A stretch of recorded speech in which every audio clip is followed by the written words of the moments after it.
নমস্কার, দীপালি রান্নাঘরে আপনাদেরকে স্বাগত জানাই। আজকের আমি ব্রেড পকোড়া করে দেখাবো। তা কীভাবে করব আপনারা প্রথম থেকে শেষ পর্যন্ত দেখতে থাকুন আর আমার সাথে থাকুন।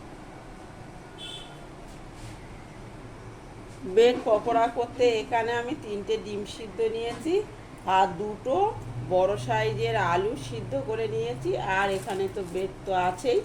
এবারে আমি প্রথমে আলুটাকে মাখবো। দেখুন এখানটা আমি আলুটা মাখবো কি দিয়ে, দেখুন দিয়ে দেব পরিমাণ মতো পেঁয়াজ কুচি আর দিয়ে দেব কাঁচা লঙ্কা কুচি। কাঁচা লঙ্কাটা আপনারা যেমন ঝাল খাবেন তার উপর নির্ভর করবে। আর দিয়ে দেব একটু সর্ষের তেল পরিমাণ মতো, এই দুটো আলুর পরিমাণেই দিয়েছি। আর এখানে দিয়ে দেব ধনেপাতা কুচি,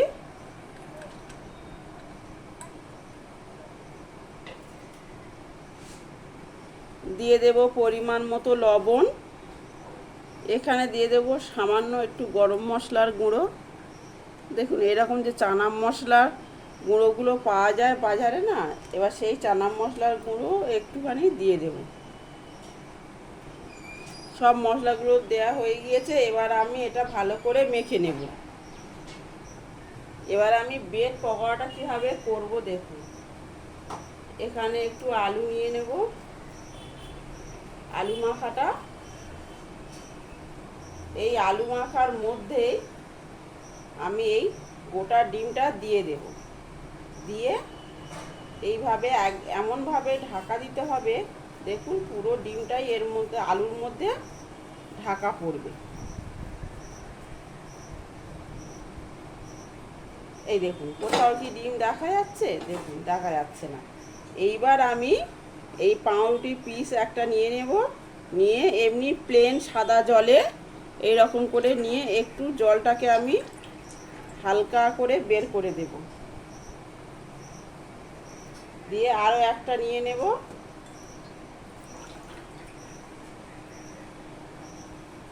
দিয়ে আমি এটা এইরকমভাবে মুড়ে নেব।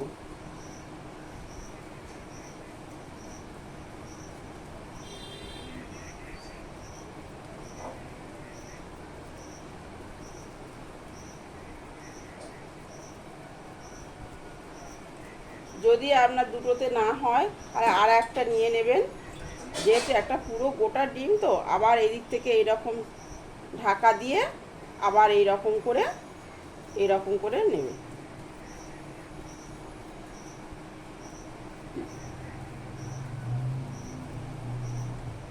বেশি চাপ দেবে না, একদম আলতোভাবে এরকম করলেই পুরোটাই ঢাকা পড়ে যাবে। এই দেখুন কি সুন্দর হয়ে গেছে। এইভাবে আমি আরও বাকি দুটো আছে করে নেব। দেখুন এখানে আর একটাও বাঁধা হয়ে গেল। দেখুন আমি তো একটা দেখিয়ে দিয়েছি, হয়তো আপনাদের একটু সমস্যা হতে পারে, ওই জন্য আর একটা আমি দেখিয়ে দেবো। এখানে আলুর পরিমাণটা একটু বেশি নেবেন, নিলে কি বলুন তো, এই যে পুরো ডিমটা এর মধ্যে থাকবে তো ওই জন্য একটু পরিমাণটা বেশি লাগবে। এই ধরো এরকম করে দিলাম, দেখুন একটু ডিম বেরিয়ে আছে, একদমই বেরিয়ে নেই। এবার আবার একটা পাউরুটি নিয়ে নেব, নিয়ে এরকম জলটা ঝরিয়ে নিলাম, নিয়ে এটা এরকম করে দিয়ে দিলাম। দিয়ে আবার এদিক থেকে আরেকটা পাউরুটি নিয়ে এইভাবে দিয়ে দিলাম। যদি দেখছেন যে না এটা হচ্ছে না, তাহলে আমার আলুর পুরটা বেরিয়ে আসছে, তখন আর একটা দিয়ে নেবেন পাউরুটির পিস। দেখুন 3টে ডিমেই দেখুন 3টে বল আমার একদম রেডি। দেখুন এখানে আমি 4 চামচ বেসন নিয়েছি, এটা একটা বেসনের বেটার করব। আপনারা এটা ময়দারও করতে পারেন, যদি দেখছেন যে হয়তো বেসন অসুবিধা আছে নেই, তাহলে আপনারা ময়দাও করে নিতে পারেন আর বেসনেও করতে পারেন। বেসনের পরিমাণে দিয়ে দেব লবণ, কালার করার জন্য দিয়ে দেব একটু একটু কালারের লঙ্কা। দেখুন এখানে কাশ্মীরি লঙ্কার গুঁড়ো দিয়েছি আর একটু হলুদ দিয়েছি। হলুদটা আপনারা মনে করলে দিতেও পারেন, না দিলেও চলে যাবে। দেখুন এবারে এইটা আমি একটুখানি ভালো করে পেস্ট করে নেব।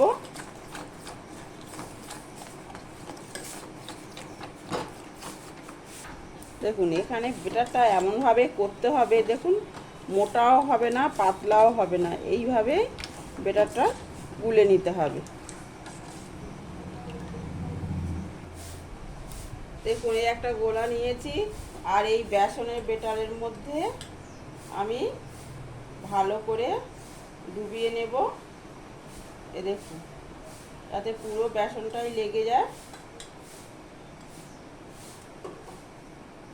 দিয়ে এরকম করে ঝরিয়ে নিয়ে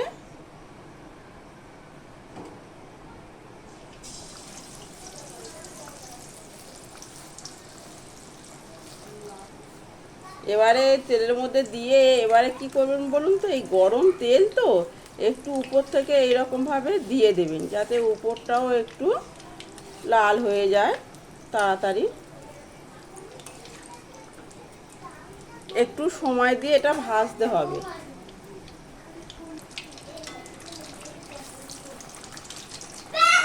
দেখুন এটা আমার ভাজা হয়ে গিয়েছে, এবার আমি তুলে নেব। আবারও একটা দিয়ে দেব।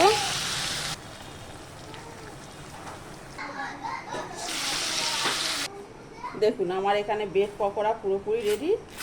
আওয়াজটা দেখুন।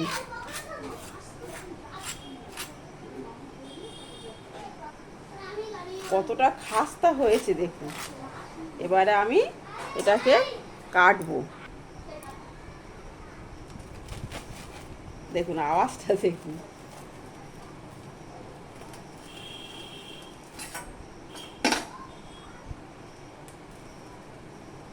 দেখুন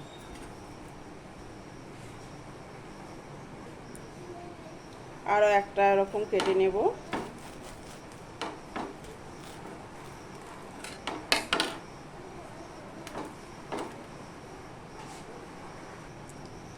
দিয়ে দেব সামান্য গোলমরিচের গুঁড়ো, দিয়ে দেব পেঁয়াজ কুচি,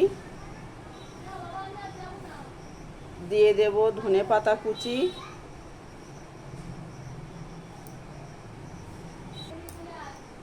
দিয়ে দেব সস,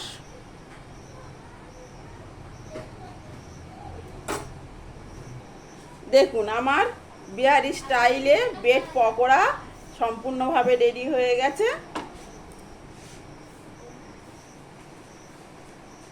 আমার ওই বিহারি স্টাইলে যে মানে ব্রেড পকোড়া যদি আপনাদের ভালো লেগে থাকে, তাহলে আপনারা অবশ্যই ইউটিউব থেকে দেখলে সাবস্ক্রাইব করবেন, আর আমার ফেসবুক পেজ আপনারা ফলো করবেন। সুস্থ থাকুন, ভালো থাকুন, এই বলে আজকের ভিডিওটা আমি এখানেই শেষ করছি। অন্যদিন অন্য কিছু নিয়ে অবশ্যই আপনাদের সাথে আমি শেয়ার করতে আসবো।